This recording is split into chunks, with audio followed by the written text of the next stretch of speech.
ఇప్పుడు జీసీఎస్ ఒక విధంగా ప్లాన్ చేయాలనుకుంటాను, నేను అనుకున్నాను చాలాసార్లు డెసిషన్ అనుకున్నవి, ఆయన దగ్గరికి వెళ్ళగానే ఇలా చేయండి అంటే okay drop I become zero ఇమీడియట్గా. నేను అనుకున్న యాక్సెప్ట్ చేసేస్తారు, యాక్సెప్ట్ రెడీగా యాక్సెప్ట్ చేస్తాను. అయ్యో సార్కి అర్థం కావట్లేదే నేను చెప్పింది అని అనిపించదు, అని అనిపించలేదు. ఓకే నాకు తెలియట్లేదు, బిగ్ పిక్చర్ నాకు పూర్తిగా అర్థం అవ్వలేదు అని చెప్పేసి నేను రెడీ యాక్సెప్ట్ చేస్తాను. గ్రేట్. నేను అది ఇక్కడే కాదు, నేను మా బిజినెస్ కూడా చేస్తాను. అంటే అక్కడ ఈగో పోకుండా నా బిజినెస్ కూడా చేస్తాను. నా మేనేజర్ జిఎంకి ఎవరైతే ఉన్నారో నేను ఒక ప్లాన్తో వెళ్ళాను, ఈ విధంగా చేద్దామని. లారెన్స్ చెప్పాలి, లారెన్స్ అని చెప్పేసి మనకు మాస్టర్ కదా, ఆమె జిఎంగా ఎక్వైర్ అయిన తర్వాత బిజినెస్ లో నాకు టీచర్, స్పిరిచువల్ గా నేను ఆమె టీచింగ్, కానీ బిజినెస్ లో ఆమె నాకు బాస్. ఓకే నేను చాలా పూర్తిగా నాకు తెలుసు ఈజ్ ఎక్స్పర్ట్, అందుకని ఆమె $multi-billion బిజినెస్ రన్ చేస్తుందంటే ఆమె more expert than me, clear.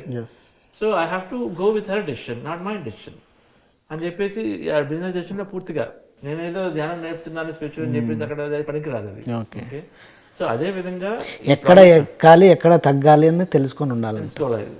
నేను సార్ పూర్తిగా సార్ అంటే అదే ప్రాజెక్టులు ఎందుకు ఫెయిల్ అవుతాయి, చాలా ఫెయిల్ అవ్వడం అంటే స్లో అవుతాయి. ఎందుకంటే మన ఇప్పుడు పిరమిడ్ వ్యాలీకి వచ్చేసరికల్లా ఏం చెప్పారు, ఎవ్రీ ప్రాజెక్ట్ ఒక లీడర్ ఉండాలి. ఫైనల్గా ఎవరో ఒకరు ఒక డెసిషన్ మీద అవ్వాలి. ఒక గ్రూప్ ఆఫ్ లీడర్స్ వస్తాం, ట్రస్టీస్ కానీ లేకపోతే ఒక ప్రాజెక్ట్ కన్వీనర్స్ కానీ వస్తాం, అందరూ వస్తాం, అందరూ వాళ్ళ ఫీల్డ్ ఎక్సలెంటే. ఒకరేమో అగ్రికల్చర్ బాగా బిజినెస్ చేస్తారు, ఒక బిజినెస్ మ్యాన్ గోల్డ్ బిజినెస్ చేస్తుండొచ్చు, లేకపోతే ఇంకోరేమో ఒక ఐటీలో అవ్వచ్చు, అందరూ ఎక్స్పర్ట్స్, అందరూ సర్వీస్ చేయాలని వస్తాం. రైట్, ఎవరు తక్కువ కాదని నాకు లేదు. రైట్, బట్ అందరి డెసిషన్ 10 రకాల డెసిషన్ అయితే కావు, ఏదో ఒకరి డెసిషన్ వెళ్ళిపోవాలి, ఒక లీడర్ కావాలి కంపల్సరిగా. ఆ లీడర్కి మనం సరెండర్ అవ్వాలి. రైట్, ఇప్పుడు అది తప్పవనే ఒప్పవనే ఆయనకి మనకి ఒకలా ఉండొచ్చు కానీ సరెండర్ అవ్వాలి. పిరమిడ్ వాళ్ళకి ఏం చేశారు, ప్రతిసారి సార్ ఉండలేరు కదా, 1000 ప్రాజెక్ట్స్ అవుతున్నాయి, శ్రేయాన్స్ జాగా is our by default leader అన్నారు.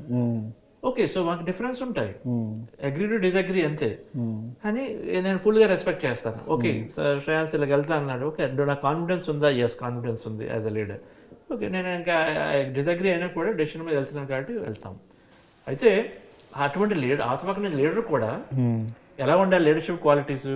ఇప్పుడు 10 డెసిషన్లో నేను 8 సార్లు నేను అనుకున్న దానికి వెళ్ళినప్పుడు ఆయన కాదు ఇలాగ చేయాలని అనుకోండి, నాకు ఇంట్రెస్ట్ పోతుంది. అరే 8 సార్లు లీడర్ కూడా అటువంటిదే ఉండాలి.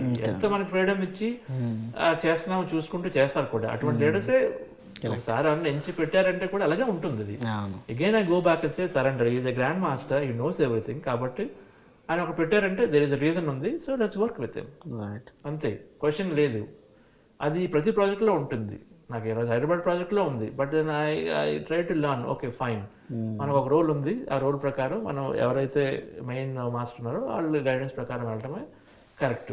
ఓకే నేనేం చేస్తున్నాను కాదు కానీ ఓవరాల్గా అది వెళ్ళడం, అది అయితే మాత్రం పక్కగా.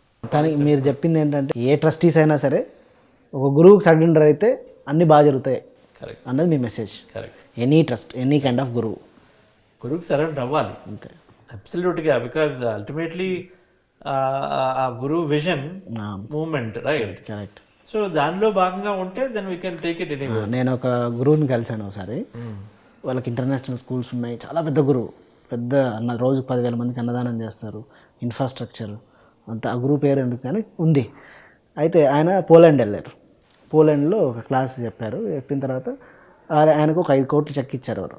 ఆయన ఇండియాకి తీసుకురాలేదు, పోలాండ్లో ఆశ్రమం లేదు కదా, ఇండియాలో నాకు చాలా ఆశ్రమాలు ఉన్నాయి, మీరే ఆశ్రమం కట్టుకోండి అని అక్కడ ఇచ్చేచ్చారు.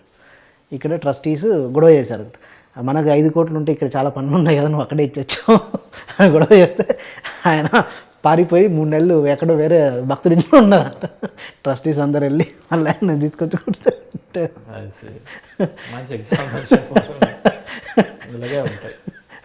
ఆయన విజన్ అన్ని దేశాల్లో ఉండాలి, అంతే కదా.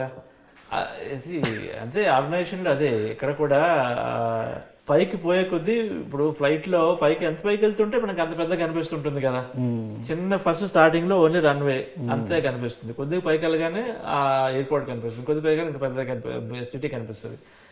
అలాగంటే ఏంటి, ఎంత పైకి వెళ్తుంటే మనకి అంత ఎక్కువ మ్యాక్సిమం ఉంటుంది, రైట్. రైట్ ఉన్నప్పుడు ఇప్పుడు పై నుంచి చూసేవాడు తెలుస్తుంది కదా, అరే ఇటు పక్క నుంచి ఏంటి వేరే ఫ్లైట్ వస్తుంది, అదే యాక్సిడెంట్ అవ్వచ్చు అని చెప్పి పై నుంచి ఉన్నాడు తెలుస్తుంది, రైట్.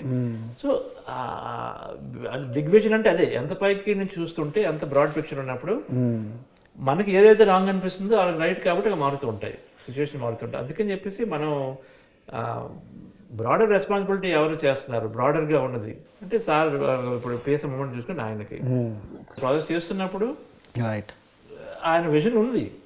ఇప్పుడు ఈ పర్సన్ నుంచి డొనేషన్ తీసుకుని దానికి పెట్టు అంటే there is a good reason because he sees it. Big picture ఆయన చూస్తారు కాబట్టి మనం వదలాల్సిందే, అలా వదిలితే అవుతుంది.